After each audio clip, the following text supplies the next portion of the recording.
ไปก็เขาค่ะเขามีตังสงสัยใครพูดว่าการเขี่ยเข็มลูกหนังอำนั้นห้องว่าฟุตบอลโลกนั่นนะครับเย่ากว่าเย่านะเมื่อวันที่18เดือน12ปี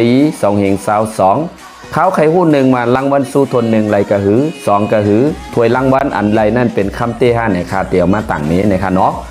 ความนั้นและ2เมืองอันเขี่ยเข่งกว่าเย่านั้นไรเย่าในคณะแชมเปี้ยนโลก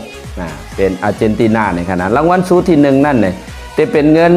42 ล้าน US ดอลลาร์ก็สอนเป็นเงินไทยจะเป็นมอก1เหง4ปาก70 ล้านบาทนะครับอันทวน2จะเป็น12 ล้าน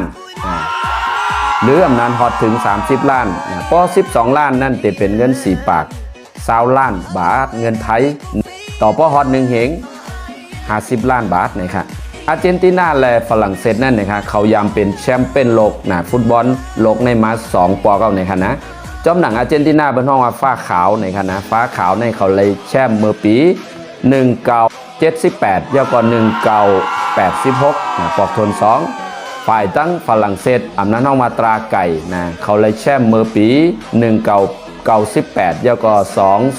2018นะครับอันนี้ก็เป็นตังหู้อันข้าวมาต่างนี้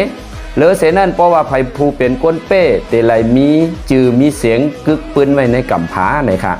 ย่อก็ถวยฟีฟ่าคัพอันพี่น้องเขาหันนั่นในคณะเขาเลยมีการเฮ็ดเมใหม่ออกมาเมื่อ1970เลยเฮ็ดใหม่ด้วยภูมิตั้งผู้นำตั้งหันกวางผู้เชี่ยวชาญนั่นถึง7เมือง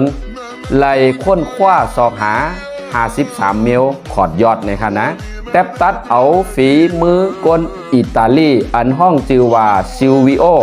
กัสซานิก้านะครับมีตั้งสูง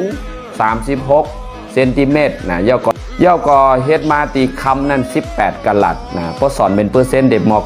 75% นะครับน้ำหนักมัน6กิโล175กิโลกรัมนะครับอันนี้เอามาต่างนี้หันถึงจึงหือแคมแลบจึงหือเนี่ยจอยส่งแช่ปันแห้งใจเขาอีกนึงนะครับกอบไข่หู้แลเอาเฮ็ดออกมาต่างนี้ให้พี่น้องไตปอไหลหู้ตันเหมือนจังหาขาวไข่หู้อาร์เจนตินาก็เป็นก้นกัดแขนเฮากวยอยู่กันไหลอ่ำไหลเข่าหอดถึงเมื่อในไม่สูงคะจอยส่งแช่ออกกันคะ